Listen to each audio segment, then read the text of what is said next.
You're listening to IOE Insights, the UCL Institute of Education podcast at University College London.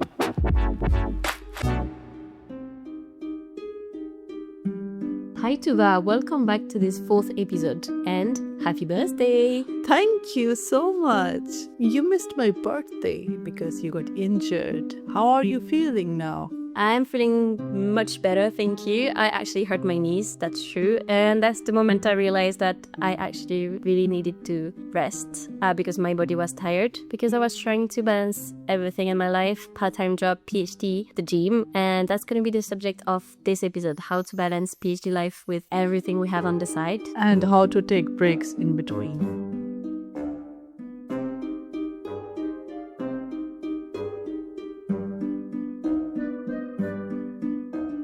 So Louise, we're both full-time PhD students, but we're not only just PhD students. We also do so many other projects academically in addition to our research. What are you doing these days? Oof, that's a long list. I do like to do a lot of stuff beside my PhD because I actually want to build a good CV for after my PhD to stay in academia. So right now I'm trying to do a lot of conferences. I did a lot with you. I think we went together to Birmingham. What else? Oxford. True. IOE one. Oh, we went several times to IOE Post and IOE Summer Conference, which was very nice. And we're going to one tomorrow. In Cambridge. That's true. So a lot of conference, which is very nice because we can explore other city and other country as well. I'm going to do one in Italy next weekend. So it's going to be very nice. I'm also a student representative of my department this year. So CCM, Culture, Communication and Media, which is also nice because I learned to know a lot of the other PhDs. So that was very nice. I'm also a IOE peer supporter. So I'm helping the other student, but also undergrad and master when they need help from me, mostly to start their journey at UCL, which is very nice. I'm also supervising an undergrad dissertation. It was the first time. That was very nice. I understand more my supervisor now. I was on the other side.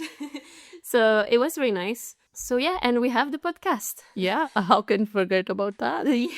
So that's a lot of stuff, but I think this is important to do that alongside a PhD to build CV and some skills as well. And this is important for networking. We learn to know a lot of other PhD teacher. This is new opportunity and build some skills on the side, I guess. What about you? What are you doing? I know you're doing a lot of stuff, so tell me. Yeah, I'm doing a lot of stuff, but you're right. We really need all those things to put on our CV, and this is just a lot of pressure within my own self for me to accomplish more and more. And also, I feel like when you are in the university, just only focusing on your research project, which is the primary focus anyway. But in addition to that, you should get other exposure as well, which actually enhance you as a researcher, and by that also add value to your research project as well. For instance, I have been to a PhD retreat, which doesn't sound fun, I must tell you. It was more like a very intense academic course in Sweden. Last year, then I do a lot of conferences, which I am tired of, to be honest. And then I'm going to another summer school. And then I do a lot of other research projects on the side too. I currently am doing a UCL Changemakers project for students with disability and neurodivergent conditions, special researchers with. I'm working on that. And before that, I worked with Bartlett in one of their projects, which was also similar to artists plus researchers coming together to working on neurodivergent conditions and people who suffer from losses. So, I mean, these are all very heavy stuff, but we do these things, and I do sometimes wonder why we do those things. I think our supervisor also wondered that sometimes. Yes, they do. But I think our supervisors, especially mine, are quite encouraging. And they always encourage me to get more and more experience, but also reminding me to stay focused on my PhD research. Same, they always congratulate me for the conference and for the podcast, which they are listening to. Yeah. But yeah, they reminding me to write my PhD and stay focused, which is important. Yeah, true. So Tooba, tell me, I can see on your painting again, there is a lot of colors. What are you doing? I'm becoming very predictable. There's always colors. That's true. I don't know when I started what I'm gonna paint, but I think these are colorful wings. Mm-hmm. And then I'm gonna in the middle make fairy who's losing her mind, which would be me, and everything like books and all other things. I'm gonna add it to it. That how we're balancing PhD and life. So it's you being overwhelming, right? Yes, Overwhelmed. but colorful because I'm funky. Okay, how about you, Louise? I again see very organized. Yeah, I'm also predictable. This is very organized. I painted two face. So one is very happy and has the sun because I'm also very happy on everything I'm doing. But sometimes because this is a lot, I overcommitted. I feel overwhelmed. I'm struggling, and I'm doing a little bubble with all of the stuff I'm doing in my life. So Tooba, we also have a life outside of academia, right? Do we? We also are human. So what are you doing outside of university, Tooba? I mean, outside of the PhD. It's very hard to answer if you say outside of the university because I'm always inside the university. Outside my PhD, I'm working as a PGTA, and that's been quite a roller coaster. Yeah, I remember that. But yeah, apart from that, I think I have a social life with you. You think? Yeah, I think so. That life that I have, it's called a social life. I mean, if you're going out with people, yes, for sure. Okay, yes, then it is a social life, guys. And then there's family, visiting them. My sister lives in Kent, so I once in a while at least try to go once every month to really have the comfort of home and cooked meal. And of course, I love my family. That's why. And apart from that, I think most of my time spent in hospitals as well for medical appointments and getting the treatment because I have a chronic condition, glaucoma. So this is a major part of my life and I need to manage that as I'm managing everything else. Not just managing it, I have to live everything else according to that because that is the most crucial part of my life. You know, recently I was saying that my favorite hangout spot is hospitals because I go there a lot. And sometimes I go with you. Yes. And it's always fun when you are there and I'm like, okay, now we're at the stage in our friendship that it doesn't matter that which place are we always have fun, which is amazing. And I think if I can squeeze some time in between these things, I do have hobbies too, which is painting. Therefore, we have this podcast. Yes. And also not reading books because I am not that cool, but watching Netflix documentaries of famous crimes. Or watching teenage shows. I love that. So, and listening to good music, taking walks, traveling, discovering new places, and eating, going to restaurants, trying new food. I love that. How about you, Louise? I'm also working part-time. I'm a French teacher, so it's taking a lot of my time. It's 20 hours per week. So yeah, that's a lot. And I'm working with kids, so it can be emotionally draining sometimes. And they are very young kids as well, so sometimes they want to climb on your shoulders or whatever. So yeah, it's a bit tiring. That's cute. That's cute. That's a lot of cuteness, a lot of question, innocence, but a lot of energy as well. And yeah, I'm going on my 30s, so I'm tired. I also try to have a social life with you, with my colleague, with the other PhD. I'm trying to call my family as much as I can. Maybe it's not enough, but I'm trying my best. I'm going to the gym. Yes. Therefore, I hurt my knees. I'm trying my best. And yeah, I do have some hobbies as well, like you. We did watch Bridgerton together. I remember we paint together, so we do have some common hobbies, and we discover some places together as well. We went to Greenwich, and you make me try Pakistani food, and I think the next one should be French restaurant. Yes. That's the next one on the list. Yeah, I do like to read sometimes when I have time and I want to take a break off academia reading. I like to crochet as well. It's a new hobby I started by making yo crunchy. So cute. Yes. Sometimes I play piano and ukulele very badly, but I'm trying. Oh, and I like cooking. Actually, I like to do everything that can empty my mind from the PhD. That's what I like. And she is so creative, master of all art. Thank you, but very badly. You are master of painting. My painting is very bad. Okay. So, Louise, clearly we have a long list of things and tasks to do, both inside academia and outside it. How we manage all this? How do you find the balance between managing everything that you do? I am not sure I have found my balance. I'm not sure I have the perfect solution. In this third year, I did better than the previous one, to be honest. So I'm doing good. I do have a very scary Google Calendar with a lot of colors, everything written. So I have time to study, to work, to have social life. I plan everything, which is a bit crazy. And sometimes I'm not that flexible.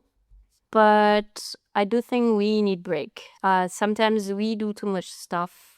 We want to be everywhere. We want to satisfy everybody as well. Make everybody happy, a supervisor, a boss at our work, a friend, a family, and we took too much responsibilities and commitment. And sometimes we got too much tired. And it happened to me twice this year, where my body say, it's too much, you need to rest. One in the summer, I got a huge flu for 1 month, but I didn't stop working and I didn't stop studying. And now I have the knee issue. I do think that sometimes as a PhD, we have to listen to our body and we have to take some rest away from the PhD, away from the work. I didn't master that right now. Even when I rest, I'm trying to do some side project or write some paragraph, but I think I'm getting there. Tooba, are you doing better than me in balancing your life? Let me think. Well, no. I was just thinking what to say to that question. And I just thought, well, if I look back today, what I did so many things. I get up early in the morning, I got ready, went to university, did some work, study in the library, then attended a meeting, then again prepared my presentation for the conference tomorrow. And then I came here and now we're doing the podcast. So this is how I manage. Yeah. I'm not sure if it's the right balance. And we also in between had our food. Yeah. We just squeezed everything. It was like, okay, we need to take care of your knee. We need to take care of food. We need to take care of podcasting. Yeah, just for reference, guys, it's currently 8:49 a.m. I mean, so finding the balance is a tricky space. I'm not sure if I have met anyone in my life who has found the balance. That's true. But I think just striving for it and just perhaps trying your best, which we do, is the way. Mm-hmm. Yeah, I don't sound very optimistic, do I? That's really weird. I think even other people outside of PhD take their entire life to master balancing the life between family, social, sport, hobbies. And for us, we also have work and also PhD. So this is... Yeah. Sometimes when it gets too much overwhelming, I just think like maybe we don't need to find the balance. Just let it flow. Whatever happens, happens. Yes. And whatever not. So I think just not trying to control everything sometimes also helps. But I'm not sure what helps. So Tooba, as international student in London, do you think we have even more stuff to balance or more stuff to deal with? I'm compelled to say yes. But I also think everyone's situation is different and I don't want to be very selfish about it. But as an international student, a lot of struggles get added into our experience because, when you say you're going to pursue these studies, to a university, but that university is in another continent, in another country. It's away from home. So it just doesn't become just about doing the degree, but a lot is on the stake. I think by that, when you take the decision, there's a lot of expectations built from you. Naturally, your family expect a lot from you. your friends, the people who know you, you yourself expect so much from you. So for that, I mean, in that context, I feel like we really need to work twice as hard to achieve everything and find our foot in this foreign land, getting used to the culture, the climate, the environment. For instance, I grew up in a very hot environment back home in Pakistan.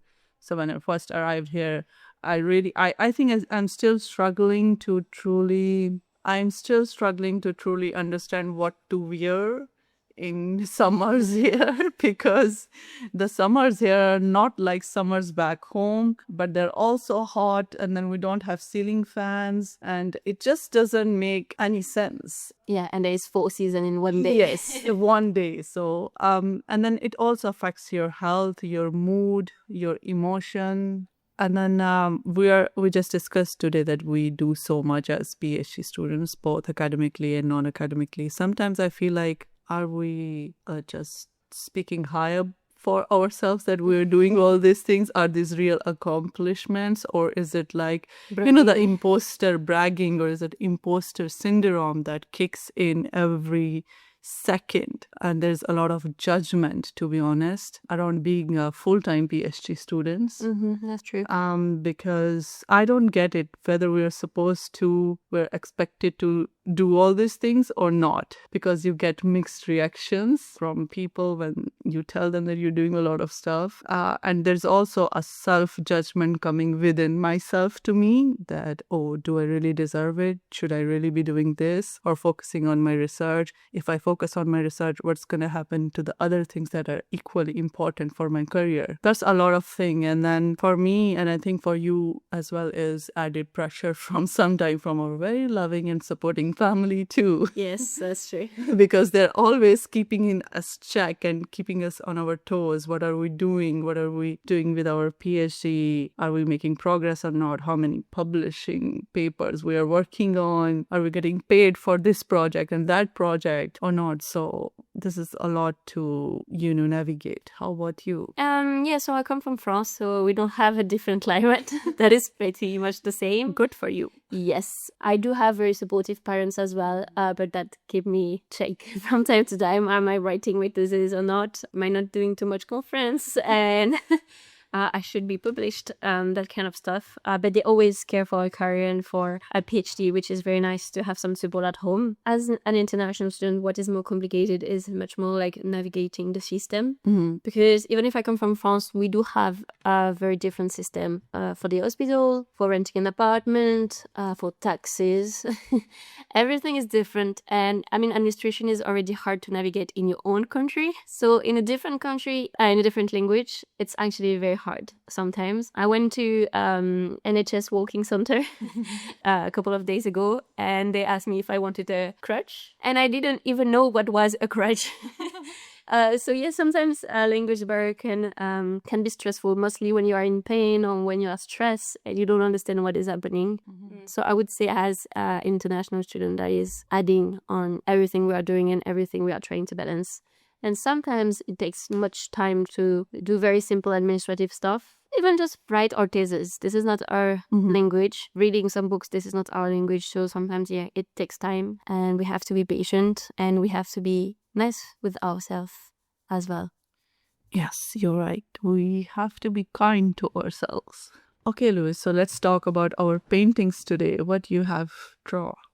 So, as I said, I drew two faces. One is very happy, because when I think about my PhD and everything I do, I'm genuinely happy about it and excited about all the projects. But there's also one face that is a bit sad, struggling, overwhelmed. Then I drew some bubbles, each one representing one aspect of my life. So we have the gym, social event, hobbies, French teacher, PhD, and then conference and every academic work. And then between the bubble, there is a roller coaster, because PhD journey for me is like a roller coaster. And I am in a car on the roller coaster, tiny, tiny me. And yeah, I'm just after the up of the Tata collection, and I'm getting in the down of writing right now. Yours is way much more colorful. Can you tell me what it is? Oh, I can see a red mad face. Very mad. Yes, that's true. I mean, I said I'm gonna draw a fairy, but I think it looks more like a witch. No, but maybe that's how it is supposed to be. I love to be a witch, just I wanna say for the record. As much as I like to be the fairy. So I draw one hospital, some paper and writing, scribbles, books. And this is the face, the red face you see. It is a lot of emotion. It is stress. It is overwhelming. It is crying, smiling. It's everything. Every emotion. And from my hands, I think a lot of colors are coming out because I am using my full potential to do my best on this PhD. I really want to close this episode by saying that we should give a very well-deserving acknowledgement to ourselves. And I don't talk positively. You can ask Louise. It's very real. She is very negative, usually. So we should really give credit to ourselves for doing great. And each of one who is listening to this episode, I would also say you to take a moment and give credit to yourself for all the hard work that you're doing, because it's important. Yeah, and be kind to yourself. Okay, Tooba, it's getting very late. It's already 9:23 p.m. Yeah, and you're about to kick me out, aren't you? Yes, you need to leave my apartment.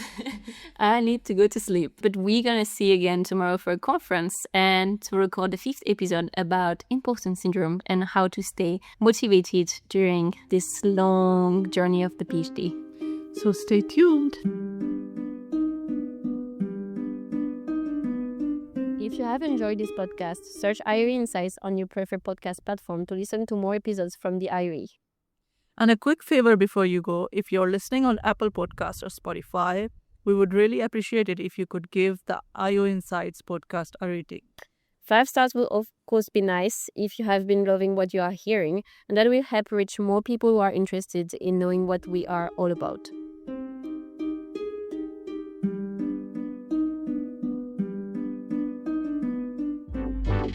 Thanks for listening. Search IOE Insights for more podcasts from the IOE.